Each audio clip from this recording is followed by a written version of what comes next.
All right, so we'll go into our third of four poster presentations in the final afternoon session. Whenever you guys are ready, take it away.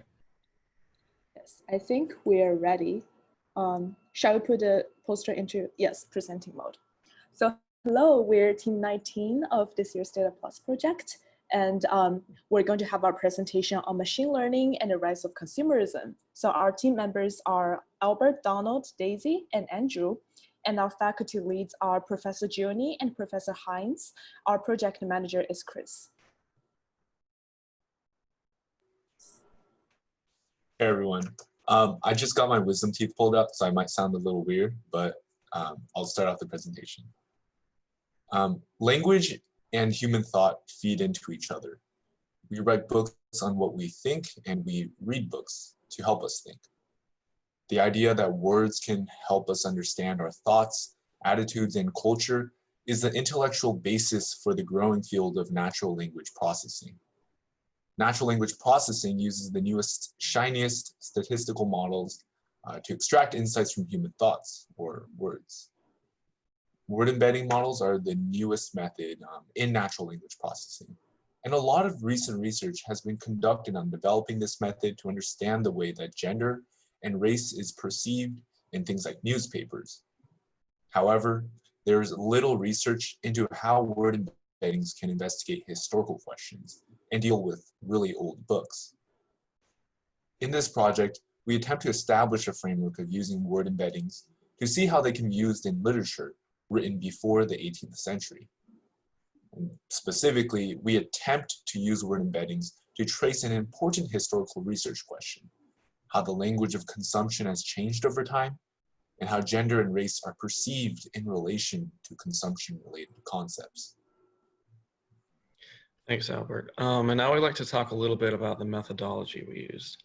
To collect a large set of early modern text to perform analysis on, we used the database EBO TCP. EBO, standing for Early English Books Online, contains text from 1470 to 1700. We collected 26,000 texts from the first phase of the database, which gave us over 700 million words to analyze. We then further prepared our corpus by making capital letters lowercase and removing punctuation. We also collected spelling variations for several words in our lexicon to improve accuracy, frequently referring to the University of Michigan's Middle English Compendium for common spelling variations. Then, in order to analyze so many words quickly and effectively, we used a process called word embedding. What word embedding does is to create a vector set of numbers where each number is a representation of a word. Words that are used in similar ways are near within the sets of vectors. And then to test our word embeddings for accuracy, we used Bootstrapping, which tests accuracy with random sampling, and analogies. Using analogies is a common word embedding testing technique first proposed by the creator of Word2Vec, which is a word embedding creator, Thomas Mikolov. To given a simple analogy, A is to B as C is to D, or how the common testing analogy is man is to woman as king is to X, and the model is supposed to return X as queen. To calculate the analogy, the simple equation C minus A plus B is used. Our word embedding models returned queen with 70% accuracy, with more accuracy as the word count increased with each century. We then calculated similarities between word vectors by their cosine distance. We used these cosine distances to track how different words in our lexicon changed over time as they related to other words. We then plotted these changes on an axis. The visualizations of these axes are what Daisy and Donald will walk you through in the following sections. Yeah, so next, let's look at a few visualizations we made. So on this box, the birth of economic consumption, this is a visualization of the cosine similarities between the word consume and the word luxury and disease. So you can see that it shows consume is decreasingly related to disease and increasingly associated with luxury, with an intersection close to 1595. So this signifies that consumption transforms from a medical idea to an economic idea at around the beginning of the 17th century. And here's the second visualization, gender axis insights. In this visualization, we also explore the association between consumerism and gender by plotting the Z-score of 4 consumption-related words. They are consume, consumption, greed, and possession. So Z-scores are calculated from relative cosine similarities. We can see 2 things.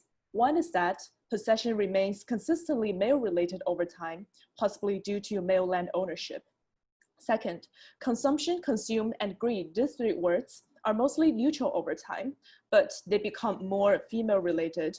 So they're mostly neutral, but they became like more female related over time, possibly suggesting that women during this period, they're increasingly being seen as primary consumers compared to men. So next, Donald is talking about the intersectional axis insights. Yes, so we've also plotted the cosine similarity relative to a lexicon of consumption-related words against the cosine similarity of words relative to our gender axis. So each point on this graph then represents the average vector of a set of words related to Jewish identity, like Jew, Jewish, and their spelling variants. We made this choice to use gender and our consumption lexicon because historically anti-Semitism often involved feminizing male Jews and masculinizing or sexualizing female Jews. Also, several words in our consumption lexicon that are often related to consumerism are also used in anti-Semitic stereotypes or tropes like greed, covetousness, or avarice.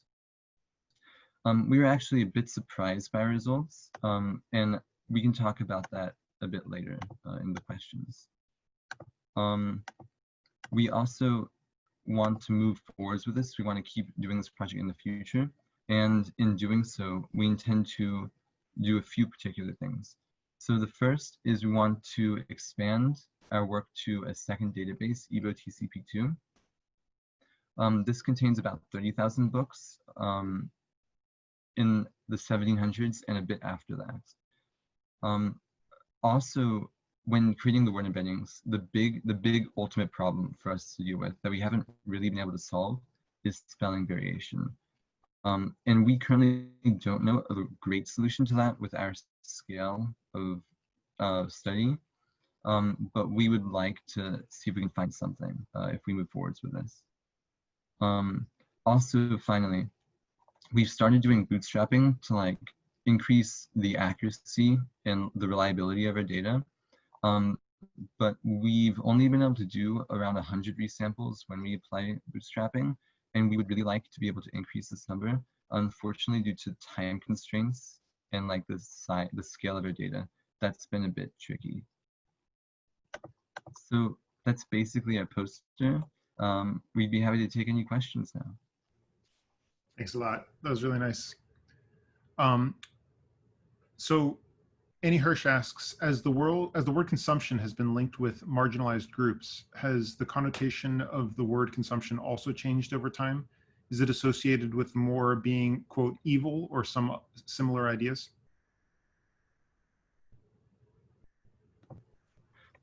That's a really interesting question. So I don't know actually. So we didn't study, we never plotted actually how the word consumption is closely, how related it is to like different groups. So I don't know the exact answer to that. I can say that over time it seems to become increasingly related to like economic consumption. So I would say, I would wager that probably it doesn't become strongly related to those groups over time. I expect it would probably be more related in the past than towards the future, especially because before it was an economic term, consumption meant like disease or like wastage. It was much more negative in the past. I guess along those lines, what you could do something like, you know, just like you have male versus female, like you take the cosine, you take the similarity index there, right? And you could do something like good versus evil, or you know, something along those lines, and see if it correlates kind of in the same way. That would just to reference that that would also include, I guess, sentiment analysis, which then we'd have to create sort of a list of words and put them on a scale of whether they're related to good or bad, which we did, because there's sentiment analysis, like words that you can find online, but they're not necessarily in the same way that. I see. So yeah, we'd have to create a custom sentiment analysis for that. So a standard embedding wouldn't capture sentiment, is what you're saying? No. Yeah. Actually, I think this, so what we could do, so we couldn't, we couldn't capture sentiment per se with our embedding, but we could see how related a word is to like the word good. And so that would be a good approximation for sentiment. And if we had a bunch of words that were like synonymous with good or meant roughly the same thing in the sense we were interested in, we could average them together as we've done, and then see how related it is to that average factor. Yeah. Yeah. Mark, oh, go ahead. Sorry. Yeah, I was just gonna elaborate a little more on that. What we did with different, like, I guess, like, so if you look into our gender axis graph, we were able to sort of create a vector that was able to capture like two sides of a quote unquote like dimension, whether that be gender. We also looked into race, but that's not shown here. But we were able to capture two like sort of like not polar ends, but like different ends of like a dimension. So in that case, I think it would be relatively easy to find antonym words that represent each, pole end of a dimension, such as good, evil, and find their similar words. And then we could definitely do something similar to that. Sort of similar to like what we've done here. And we were able to track the word, say like consumption, in relation to both like female identities versus male identities over time, and see how they're related with those concepts. Yeah. Mark DeLong asks, you mentioned that you were surprised by some things. Can you give us an example and you're thinking about the way whatever was surprising presented itself? Yeah, so with respect to the like Jewish data, what was surprising is that it might be a bit hard to notice because of like the way the graph is.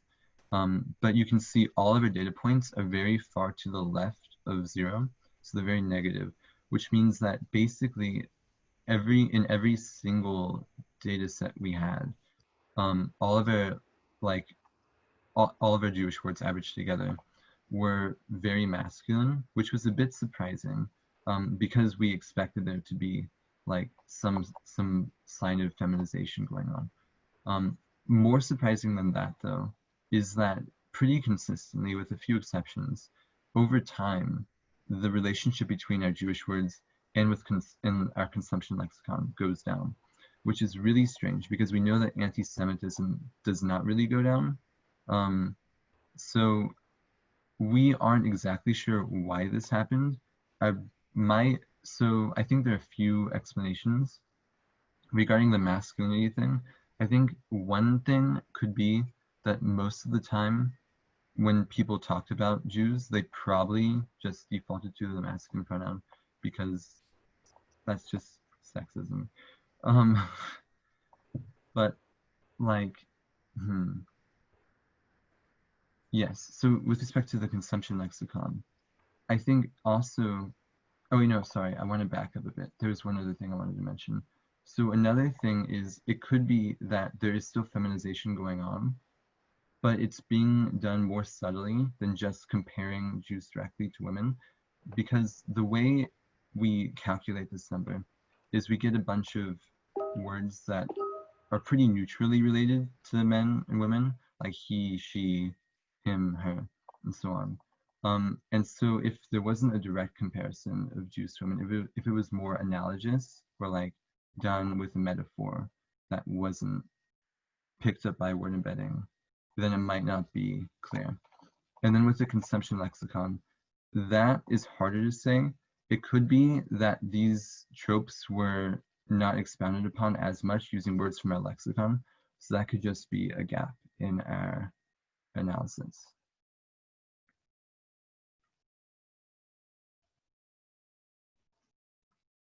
Annie Hirsch asks, how would you describe the differences in the way people used words to describe male and female consumerism?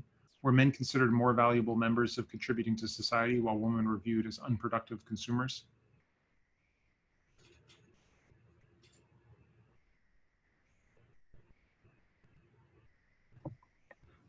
Yeah, so that's a really good question. So, So so from what we've read, and we've done some readings related to this, often, so basically, I think women were often thought of as less productive, which would not have been true. Which, yeah, based off of the readings. So this is,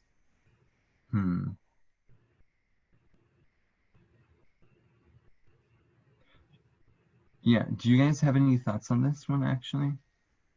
Yeah, we did see that in our gender axis graph that female is like more correlated with the idea of consumption over time, and so is consume. Although it does start like as more male oriented, the word consume and consumption appears more in female context over time, and you know that might be a reflection of the fact that a woman during this time period, at least in the text that we used, were increasingly being seen as the primary consumers in comparison to men. However, we did not look at in terms. I don't think we really examined words such as production, but that's definitely something we could look into.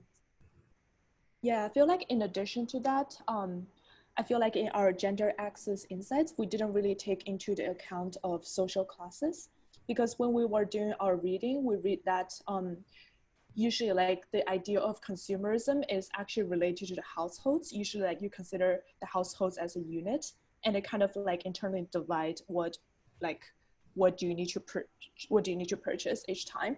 So therefore, I feel like just like based on our reading, we also tracked like the meaning of the word luxury and how like it changes over time, how it associated with consumerism, as you can see in the first visualization. So therefore, like the idea may not be strictly like divided between like male and female, like some other factors may also play a part into this, and we need to like look further into the results.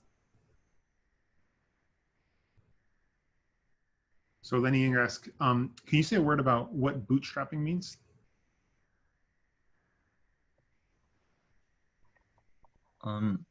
Wait, Albert, were you gonna say something? I'm sorry. Go ahead. Okay, cool. Okay, yeah. So when we okay. So initially, when we did an analysis, we took all of our data for a time period, and we constructed a word embedding using that text, and then we did analysis on that word embedding model. But we noticed that, or rather, we found out that word embeddings aren't consistent because they're randomly initialized. So no two word embeddings are exactly the same and will give exactly the same results.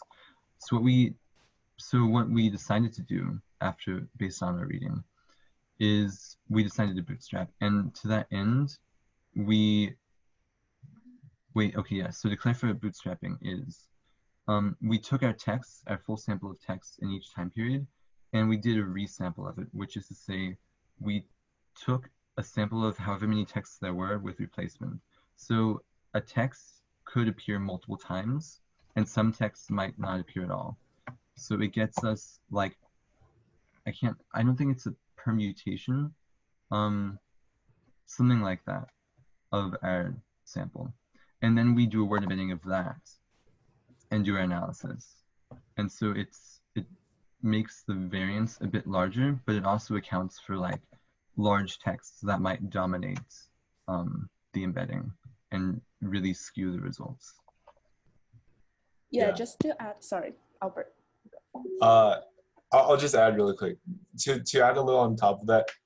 There's a ton of literature out there that says that word embedding models can be very inaccurate and biased based on like a selection bias of what text you have. So bootstrapping is just a general statistical method that you can use by resampling a selection of texts, data, and with replacement. So you would take like, it's just like a resampling of it, and like as Donald said, like a repermutation of the sort of samples that you have within a larger sample, and that allows you to see whether or not selection bias was a large part in creating some of the statistics or results that you get from bootstrapping.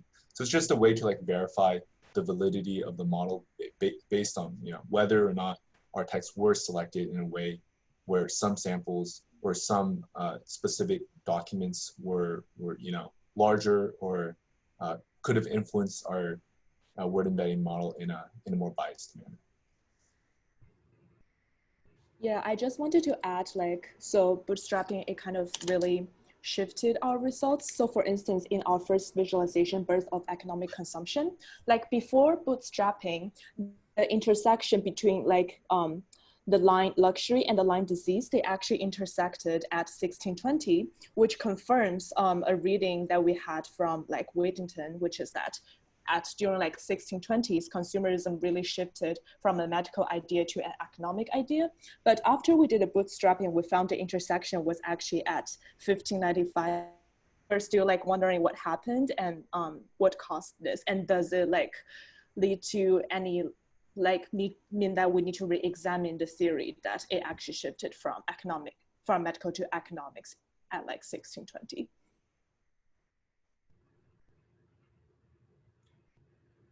So in terms of, oh, actually, so William A. Johnson has a question. Is the focus on specific words a matter of practicality or strategy? The semantic field of consumerism includes a host of words, buy, etc. I'd say it's more strategy. So at different points in time, so like with the Jewish axis, not the intersectional axis, we did combine all of our consumption words. We weren't focusing on one particular word at a time. But we thought it was interesting to like see how individual words change, because the way people use certain words and what that word means says a lot about like what people think about that idea at a given time. And so we were trying to analyze what these words mean at different time periods so we can get a feel for like what were people thinking about these ideas. Yeah, and to add on top of that, like we didn't randomly choose these words. These were words provided by our project mentors or faculty leads, Professor Astrid and Jessica. And this is like words that, you know, from their studies, they found were words that they most frequently used during this time. And they gave us a lexicon. We were able to, you know, track some of the interesting results that we got from comparing the words in the lexicon to other words during this time period. One other thing I'd like to note is that we didn't just choose like specific particular words for a lot of these like, you know, larger analyses, such as the gender axis insights and the intersectional axis insights. We oftentimes use a lot of different words to demonstrate a similar concept. So for things like the word consumption, yeah, things like the word buy would be part of it, or words like that during that time period. So like consume, consumption, greed, and possession. These are all, you know, similar words that would define the definition of how they viewed consumption during that time period. And one of the interesting things is that, so I mean, and one of the things you focused on, of course, is that consumption is being more associated with luxury and economics and everything, but it's falling off in terms of disease. In terms of why it could have been falling off with disease, I mean, one explanation is that it's being taken over by another use, but another explanation is that there was less consumption. I mean, and I know we're still a long way off from vaccines or massive public health efforts, but was there some type of evolution of public health or public health innovations at this time that could have led to that drop?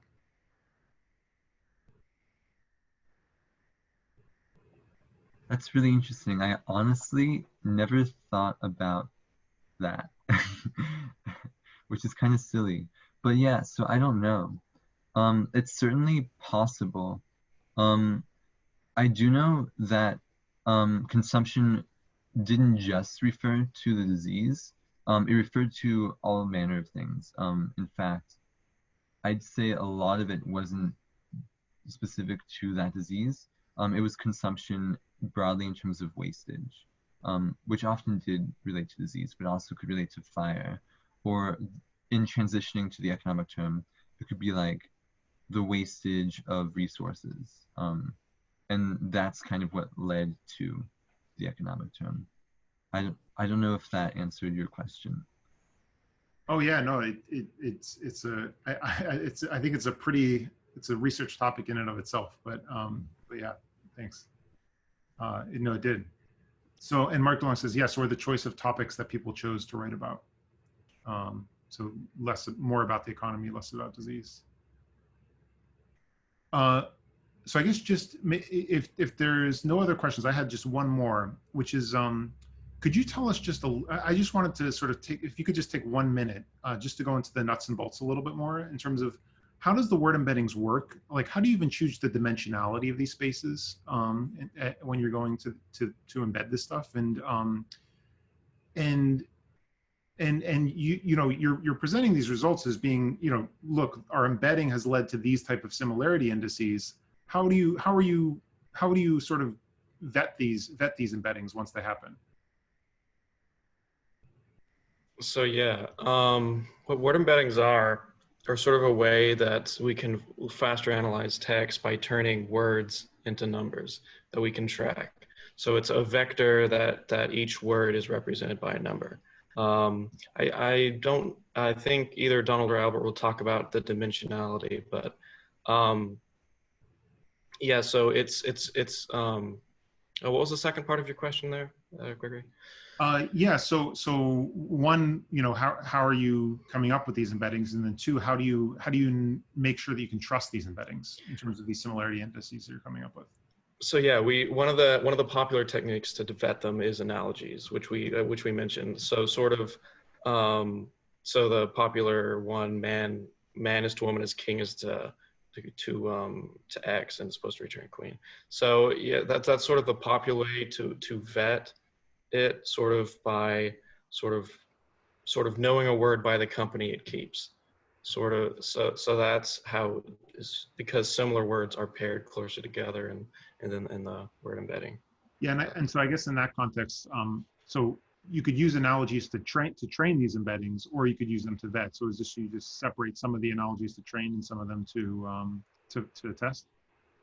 I'm not sure if we'd use them to train. No, we did not. We used them primarily to vet. Gotcha. Yeah. Thanks. Oh yeah, go ahead.